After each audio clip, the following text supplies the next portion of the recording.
It looks like Lil Wayne is finally getting his sweet revenge on Jay-Z. And honey, it's about time. You see, after Jay-Z robbed Wayne of his chance to perform at the Super Bowl, Wayne's been sitting on some piping hot tea, and now he's ready to serve it all up. Let me tell you, these two have had this silent beef simmering for what feels like forever, and everyone thought Jay-Z would always have the upper hand. But boy, were they wrong. Wayne's been keeping receipts, darling. Receipts that could change everything we think we know about Jay-Z. So grab your seats because this tea is scalding. Now, let's dive into this drama. Like most hip-hop feuds, it all started when Lil Wayne had the audacity, yes, the audacity to declare himself the best rapper alive when he was just starting out. And honey, you know Jay-Z wasn't having any of that. Jay's always been protective of that title, keeping it for himself like a crown. Even though they started on good terms when Wayne first stepped into the industry, everything changed when Wayne dropped that song literally titled Best Rapper Alive. Jay-Z clapped back in his song Trouble, where he said, "Can only view Lil Ninjas like Lil Ninjas. But in lieu of L Ninjas trying to play that boy, I few L Ninjas with the latest toy unlike you. L Ninjas, I'm a grown man, big shoes to fill, Ninjas grown pants, probably hustled with your pops, go ask your parents. It's apparent you're staring at a legend who put a few little ninjas in their place before trying to eat without saying their grace before blasphemous, get your faith restored." Chilly, Jay really tried to put Wayne in his place. But you know our Wayne, stubborn as they come.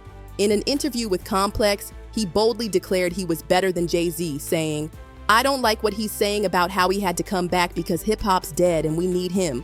What the F do you mean, if anything? It's reborn." So he's probably having a problem with that. You left on a good note.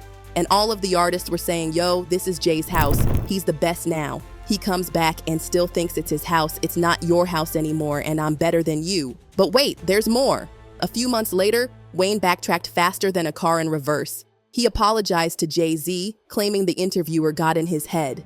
He said, "I want to apologize to Jay and his family and friends because I was asked that question and they put it in there like I was just feeling like, oh, you know what, I'm better than Jay." They came at me like, "So you say you're the best, can you say that you're better than everybody? Would you say you're better than Jay?" I was like, "Yeah, Ninja, I'm better than everybody. But I'd like to throw that apology out there because of whatever trouble I caused. I ain't want that to happen. But honey, you know Jay-Z. That man holds grudges longer than a camel holds water." He came back swinging at Wayne on T.I.'s track, "Watch what you say to me," spitting, "I hear you baiting me lately. I've been doing my best just to stay hater-free. Still watch what you say to me sooner. Or later I take you up on your offer and put you all in your place like I'm replacing your father. You talking to the author, the architect of the blueprint, my DNA and your music, K, you stupid? Check and mate." But then the most shocking thing happened. They made up, just like that. They even did a song together and performed on stage. Wayne swallowed his pride, can you believe it? And called Jay-Z the best rapper alive right in front of everyone. He even pointed at Jay-Z, telling the audience the best rapper alive, and then back at himself saying he's the next rapper in line. Everything was peachy keen until Wayne's mentor, Birdman, decided to stir the pot.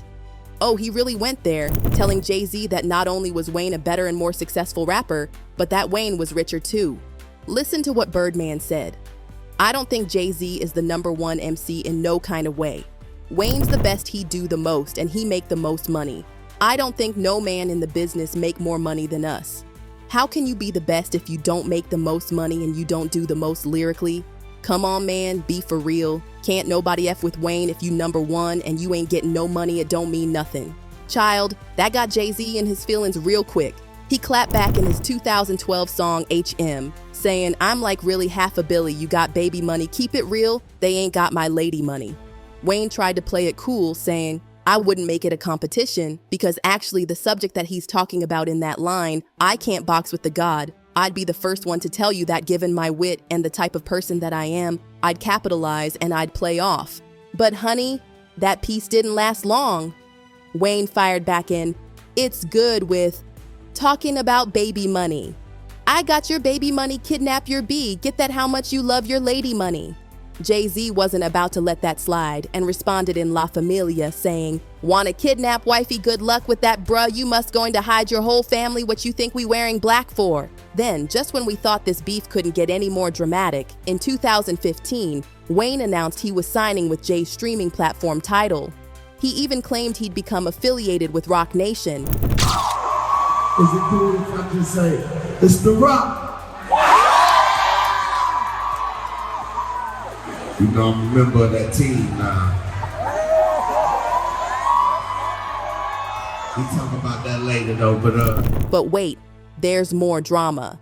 Because Jay-Z wasn't just beefing with Wayne, he had issues with Wayne's proteges Drake and Nicki Minaj too. And let me tell you something, Wayne does not play when it comes to his proteges. Word on the street is that Jay-Z's beef with Drake and Nicki only made things more tense between him and Wayne. Now Drake and Nicki quickly became two of the biggest names in rap. And honey, the rumors started flying that Jay-Z was secretly plotting to take them down out of pure spite and jealousy. People were saying Jay-Z was trying to replace Nicki with Megan Thee Stallion, and Nicki called it out earlier this year. She dragged Megan saying, "B thinks she a bully cause she get a Roc Nation brunch every year, be mad at party. He told all your tea, but you taking shots at my family, get up on your good foot, go apologize to your mother, nasty serp."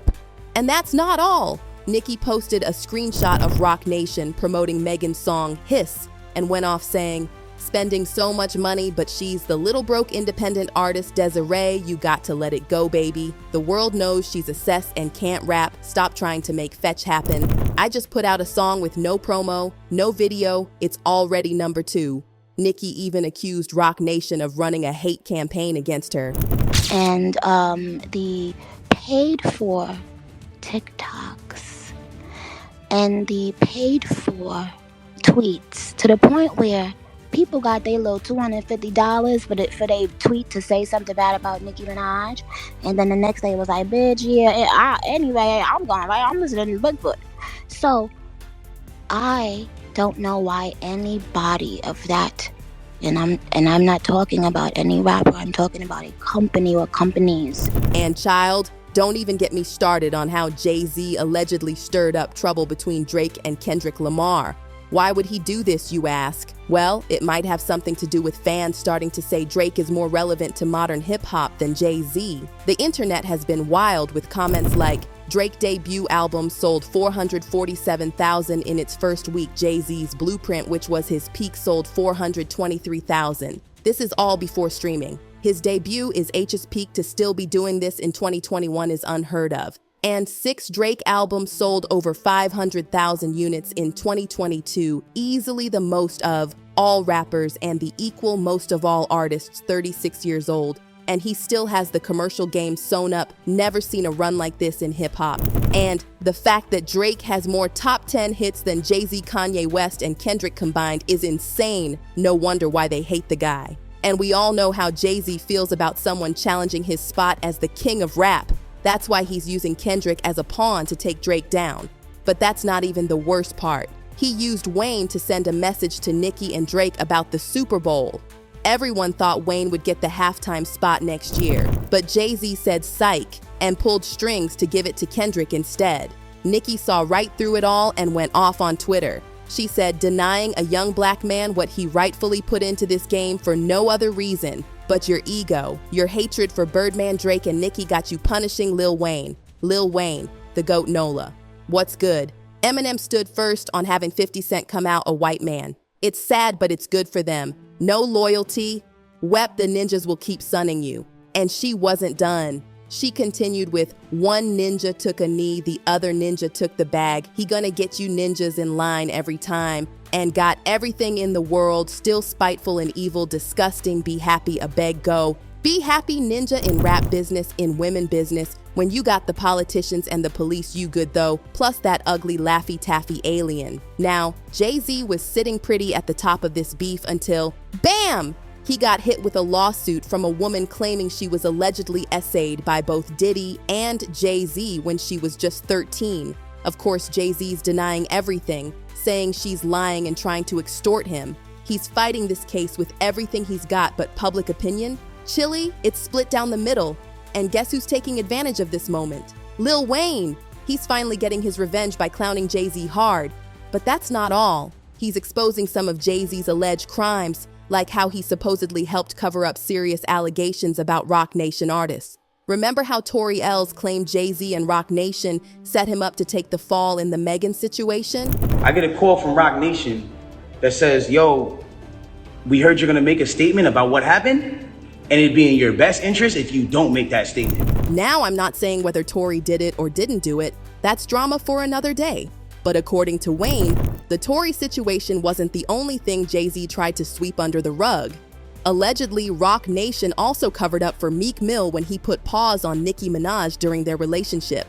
Back in 2017, things got really messy between Nicki and the Carters. Right around the time her relationship with Meek was falling apart, Nicki made some heavy accusations against Meek, which probably caused tension with Roc Nation. Since Meek was one of their artists, rumors started flying that the label cared more about protecting him than supporting Nicki. Get this. When Nicki tried to tell her story in a documentary, Roc Nation allegedly stepped in and shut it all down before she could share her truth. Many believe they were trying to silence her and keep things from getting out of control. Remember when my mother would let my father be violent with her, and she always brings up the story. As a little girl, I would stand in front of my mother and go like this. And I vowed, like, that's why I'm, like, maybe some people would describe me as abrasive or whatever, because I vowed from that age, no man would ever call me out my name, treat me like that. And then all of a sudden, that was my life. The documentary never saw the light of day, which is super suspicious considering it was already fully filmed. When Nicki shared just a tiny clip about being in a toxic relationship without naming names, Meek Mill caught that shade real quick and sent her a cease and desist letter. But Nicki wasn't having it. She exploded on Twitter saying, "You a clown, you do it for likes, Twitter fingers beat women scared of men." And "You beat your own sister and taped it, spit on her and taped it, kicked me in front of your mother and sent her to the hospital. Sucking Drake's D made you feel tough again. Move on." But hold on to your seats because it gets even messier. Lil Wayne dropped some shocking claims about Jay-Z allegedly being involved with young women, even Beyonce. Now, Jay-Z says they met when she was 18, but in a 2007 interview, he said they met in 1997, which would have made Beyonce only 15 or 16.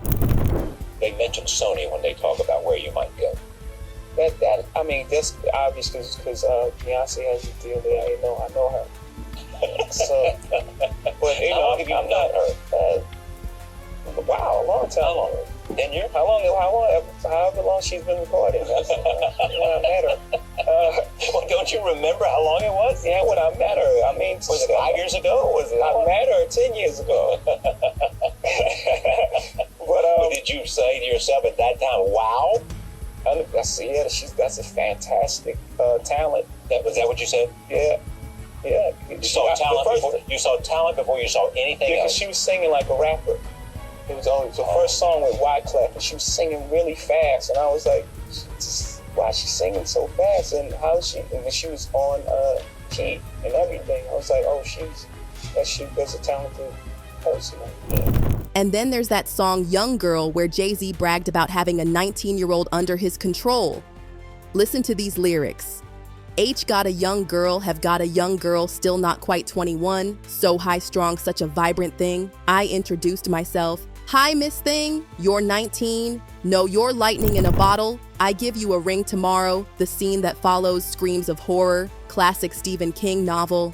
But wait, there's more about the Foxy Brown situation. According to insiders, Lil Wayne allegedly has evidence that Jay-Z was involved with Foxy when she was just 15, and he was in his mid-20s. Jay-Z even wrote some questionable lyrics for her in Illinois where she said, "Yona na so ill first week out, shipped to 500,000 men freaked out. She's all about parent, check your facts and the track record."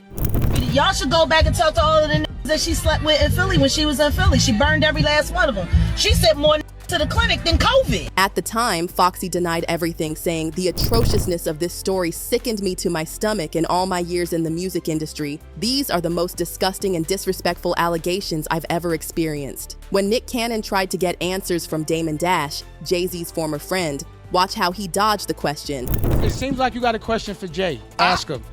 Don't ask me his questions, bro. I'm not taking it. I'm not just, okay. Y'all could keep asking me questions. We're moving on. Y'all keep asking me questions y'all want to ask him, because he ain't here. Ask him. I ain't to do with that, and I don't even know nothing about that. According to an insider, while Wayne didn't directly confirm the allegations about Jay-Z and the minor, he did spill some tea about Jay-Z's alleged preference for younger women. Apparently, it's an open secret in the industry that Jay-Z likes them young because they're easier to control. He's supposedly quite the control freak. And the wildest part, Wayne claims he's got receipts to back all this up.